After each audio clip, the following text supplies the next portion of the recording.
another thing people don't think about is how much used games help people. If if you got a homie that doesn't have the game, you can just let them borrow the game. There's no classic thing of doing that no more. Oh, what's up? Oh, what's up? Yo, what up? It's Maje back here in another video. Today we're about to be reacting to a video by Tommy NFG. The video is going to be on the sad death of physical media. Yeah. Recently, PlayStation has announced that they're gonna stop selling physical copies of like games in probably 2028. So we got all this time to just collect all the discs we want, but I was already kind of like doing that because I got the digital first generation of the PS5, so I was kind of forced into doing that one because that was a cheaper version at the time, and I didn't think I needed a disc. I think I haven't even purchased disc in a while, but yeah. That's basically what's going on right now. This is probably like the big topic that probably got Tommy NFG to like make this video. But like death of physical like media has been like looked upon ever since the cassettes, DVDs. Man, DVDs is the product of the time, bro. I really low-key miss those for the vibes. They still exist, but like they're just dead. I don't see nobody like buying that. Death of Blockbuster, death of what was that, Redbox. Those used to be the days. Like go when Friday after school or in the summertime, rent a movie, watch it together as a family. Then yeah, those are like the last remnants. But then we got in the gaming industry, we have like the collecting discs and having like all the physical copies of it, just the feeling of probably owning a game and like not just leaving it as physical media. Because like God forbid if your game breaks one time, or if you can't get into your account, well, if you don't use the right email sometimes, because people are really irresponsible these days, and you can't do anything. So, and like you don't own that physical media, it's just all software. But enough of my rant, let's just get into the video. Don't forget to leave a like, subscribe if you've been enjoying these reaction videos, and let's get it.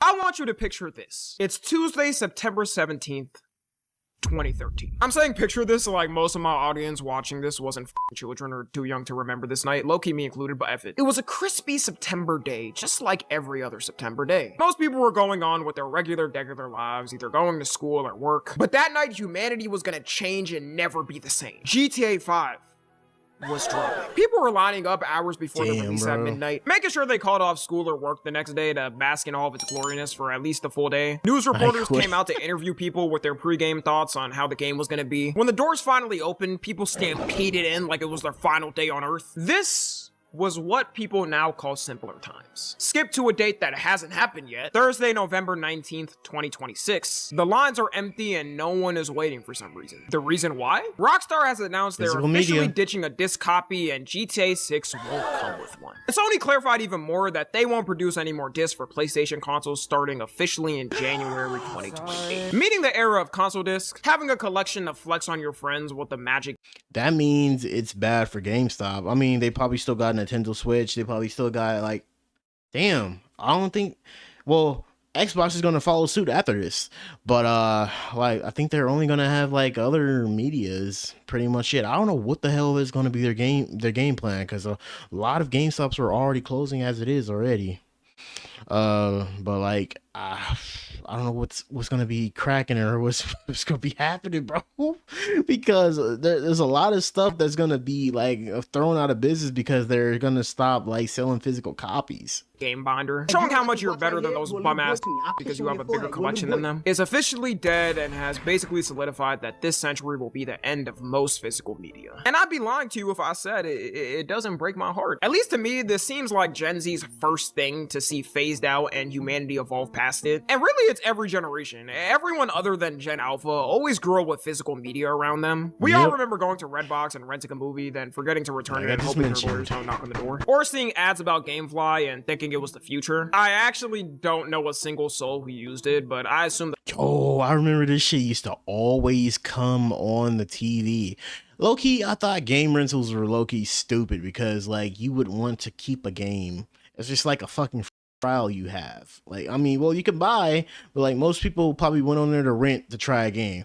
I mean, I guess like that's pretty cool. You could probably rent a game just to try it out, but like even then, it's still a shaky, kind of dumb concept. The company went bankrupt the same way as Redbox because no one returned stuff. One of the first things that pops up in people's minds with seeing physical media diminish from society is you will own nothing and be happy. The origin of it is so wild for people that don't know it. It comes from the World Economic Forum, which is basically an international organization with the biggest leaders and people who shape the world, where they try to find solutions for the world to quote unquote improve it. I get this is supposed to be a positive organization in theory. All I think of when I see pictures like this though is the Kotsky photo with all of them menacingly looking at the camera. They made a presentation in 2016 saying you will own nothing and be happy, where they say products are replaced by services and people will need to rent or share everything they need. The worst quote by far is from the presenter who did it when she said, "Welcome to 2030. I own nothing, have no privacy, and life has never been better." Imagine saying this with a straight face thinking, oh, fuck no.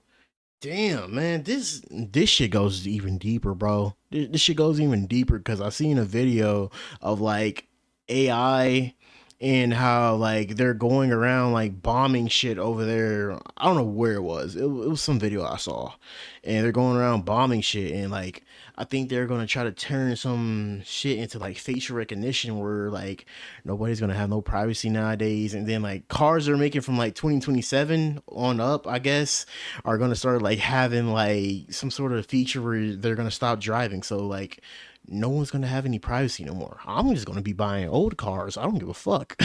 everyone's gonna be like, sounds great. They basically pitched what Plankton did in the SpongeBob movie and hoped for a positive reception. And low-key, as time goes on, they kind of weren't wrong with the timeline. Everything past 2016 has turned more and more into subscriptions. I mean, for God's sake, they're releasing a car where in order to get the full horsepower of it, you gotta pay a subscription. Imagine paying $100,000 for a brand new car and the company forces a subscription so you can use the full capabilities of it. Privacy concerns start to become worse as governments create more and more surveillance. The ultimate problem with physical game copies going away is the actual ownership. Because some people will defend it saying, who cares anyways, we all buy digital copies now. And I will say that is true. A majority of people aren't driving to the store to buy every brand new game that comes out. But when you buy games at a lot of these companies, you're never actually owning the game. If you buy a game from the PlayStation Store, Microsoft Store, Nintendo Store, and yes, even Steam Store, they're all licensed and not owned, unlike a physical copy. Most of the time, it may not be a problem to have the digital copy, but best believe when there is a problem, there's essentially nothing you can do when you're at the mercy of these companies. Nothing proved this more in 2023 with PlayStation and their Discovery TV controversy. Back in 2023, Sony told its users that because of a licensing disagreement with Discovery TV, that anybody who purchased Discovery TV shows or movies would have the content removed as Sony wouldn't have the license anymore. And there were some pretty big shows on that list, including Mythbusters, Cake Boss, and Naked and Afraid, How It's Made. In total, it would have been 1,318 seasons of TV shows completely wiped from anybody who owned them. Imagine being that one dude. Yeah, so I get how that's like annoying nowadays and create some sort of parallel to how physical copies are being thrown out right now. And you know, when you buy something on digital, it could just be ripped out of your hands by like some sort of dumbass licenses or technicality that Sony getting themselves into, or any other fucking game company you probably got right now. I bought like 50 seasons of different shows. I would have crashed out and wreaked havoc at Sony HQ. When this happened, it confirmed everything true people suspected, that companies at any moment could completely fry a product you quote unquote own. And there would be a more than likely chance you wouldn't get a refund. Now, luckily, because of all the backlash they got for this, Sony announced they reached an agreement, so everyone kept their stuff, but that's just for now. Funny thing is, doing research for this video, last month Sony told all its UK users that 551 movies and TV shows for a company named Studio Canal are getting removed in September 2026 because they're losing the license. This one didn't make as much noise, so they probably didn't care to fight it and let it die. But I hope y'all know this is just gonna happen more and more. So even if you're not someone that cares about physical media as much anymore, you should understand why it's needed. Yeah, low key, what if that happens with the new Halo? They're releasing Halo right now for Xbox and PlayStation for the first time in a while. What if like Sony and Xbox somehow get into another fucking feud? well, I don't know. I think this is the last Xbox they're making, but what if the parent companies like Microsoft get into like some sort of fight with them, and then they like try to rip away the license or something? Fuck a contract agreement. They're just gonna like try to rip that shit away or just take them to court or something, and we all lose that game. Also happened for games, like a game called The Crew, for example. Ubisoft sold the game for full price to people, and after it didn't do as well as they wanted, they decided to delist it in 2023, and in 2024, they shut down all of the servers. Then right after that, they started yanking the license from people with 0 refunds. This is why they don't want shit in person, because if that was me, I'm not going down without a fight. I'm gonna tell it. Another example. That shit happened to the Friday the 13th franchise. Oh my god, bro. You can still play, I guess, on some site, some Discord thing called Resurrected or whatever. It'll take a long ass time to load up, but I guess it's better for PC. But like they literally took away, they didn't take away the game yet, but they shut down all the servers, even though the game's just dead. You just wasted your $40 all these years because their whole company got into like some sort of fucking suing match. A Ubisoft employee to square up and fight for my copy. I'm keeping it, goddammit. Then instead of hitting people with an apology, maybe giving them refunds for something they bought, Ubisoft doubled down, telling people that you can't complain about what they did because you never owned it. I mean, they're not even hiding the agenda at this point. This shit more rigged than a referee in any World Cup game Messi plays. Because of all of this happening, people have come up with a slogan to fight back. If buying isn't owning, then piracy isn't stealing. Whoever made this gotta get 5 golden stars, because there's no defense these companies can say. Whenever someone downloads a copy of their game and doesn't buy it, they say it's illegal and the person should be fined because it's stealing. But when you buy something that's bought with the thought of its ownership, they can take it away and say, oh, come on. The fuck's happening? and as soon as they get one clap back, they say you're being toxic. At the end of the day, no one is buying these game copies thinking it's just a rental. If you wanted to rent it, then you would just rent it. The reason I say this is because you'll see people defend these companies saying, well, you should have just read the terms. Yeah, tell that to Facebook when you don't read their 200 pages of terms and conditions. Then when they sell your personal data to like 100 different companies just to come back saying you should have just read the terms. After that company gets hacked who bought your data, now all your emails and passwords are leaked. That's actually how it works a lot of the times, by the way, but nah, it's your fault for not reading. That's probably what's going to be happening to fucking Discord right now, bro. Discord and all these other medias asking for proof of identity or something, and then you put your fucking social security in and all your ID and information on it, and they should get leaked. It just creates a whole shit fest. It's like something you want to really own, or play or engage on their platform with or some type of way, and that shit ends up fucking betraying you at the end of the day. At least for GTA in America, they're not asking you to have some sort of fucking ID or something. I heard in Australia for GTA 6, they're gonna have to like provide an ID because I guess they're strict over there in that country.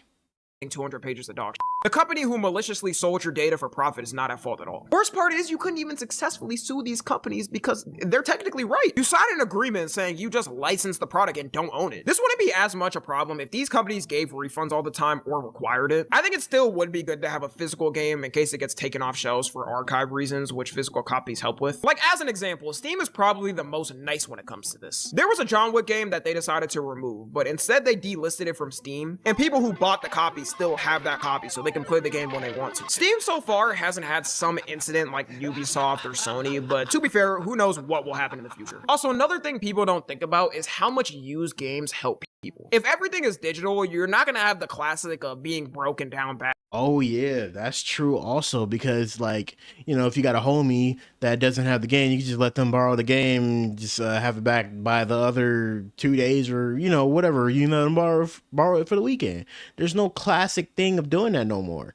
And forget, account sharing or like, allowing the profile to, how people used to do account sharing so like people could have the game for, and the PS Plus on that station. But like, I'm pretty sure like Sony's going to start investigating that and turn it into some sort of subscription or some sort of family plan, whatever, like how a lot of these companies are starting to do. You know how Netflix did when everybody was account sharing? And they're just trying to do strictly on like, fucking IPs and shit. And you can't like do multiple. So now you got to buy multiple fucking screens with updated subscriptions. So I'm pretty sure that's probably going to be going on with Sony in the future. Then buying some used copy that may have had some rip marks on the box and suspicious stains. Hey, I'm not gay, but $20 is $20, as the saying goes. It made you as the buyer have more power because you could buy a new game when it comes out for $60, then maybe resell it for $40 or trade it in and get the next new game for half off. It was pretty much its own economy, and it was a win-win. You had a used game that you could sell to somebody that never played it for cheaper, and you could take their money and trade it in for a newer game. I understand that GameStop would give you a solid 90% less money than what the game costed if you traded it in with them. But shit, some money back is better than no money. You could also lend games to your friends or trade games with your friends. Hopefully have them actually give the game back, or y'all were not on speaking terms until further notice. I still haven't talked to this in 3rd grade that never gave my SpongeBob movie game back to me. Hope he's doing terrible in life. For a lot of poor kids, this will be their Game Pass and main way they got games. The best bet they have now is if the game studio decides to put games on sale, or getting the Xbox Game Pass, which even that won't have everything they want. Companies are known to keep game prices high no matter. Sometimes they be putting a lot of shitty games, but I mean it's a good adventure to just go into games. I sort of like it and don't like it at the same time.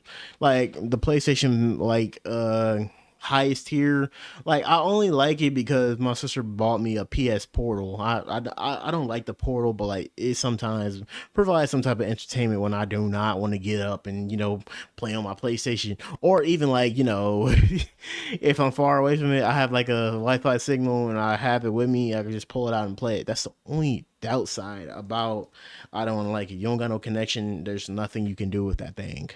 But like there's just a lot of there's a lot of bullshit. There's a lot of bullshit that's going to be going on. Or how old the game is. Removing physical copies is only to benefit the companies themselves. It's not like they even have to make a mass amount than they have them potentially not sell on shelves. They could make them on order and ship them to people, but they're choosing not to because they know what's smarter for money. I'll end it off with, even though things like this happening are sad, I don't think physical media is truly out yet. People will always appreciate physical value of media, and a lot of people are even fighting back by getting more physical things. An example is vinyls, which saw an increase of more people buying them. Even though it's mainly for the aesthetic and not to take out the big ass disc and play music on it, it's better than nothing, alright? At least people are buying physical media. Also, people are still buying things like manga or books because they want a cool looking collection. So humanity has. And honestly, yeah, at least there's still people out there that appreciate that type of thing and, you know, still are like good collectors. I've been thinking of just like try to go into collecting, but I don't know what I want to do with, like, you know, try to collect. I'm not in a position right now to collect, but like, man, like physical media will always have its place in everybody's hearts, but like these companies are just trying to make more money out of people and, you know, try to treat the person in the most shittiest way, bro. I really do not like that they're trying to like take this route and just like say, oh, we're gonna expect this and you're gonna like it. I really hate that part. Like I said, I mean, I get physical copies for my Nintendo Switch, and I get like physical copies for, like, you know, I think that's the only thing I get physical copies for. But like, at least you get to trade it in at GameStop. There's just no more gonna be the classic trade-in, no more trading with your friends, no more borrowing games. It's just gonna be the classic bullshit, bro. Well, we may see the death of media, but at least we still are gonna like have time to buy it from the collectors online or something. But all right, but if you guys enjoyed that video, don't forget to leave a like and subscribe, and go check out Tommy NFT's original video. And we're on the road to 150. Catch you guys in the next video. He was the best guy around. What about the people he murdered? What murder?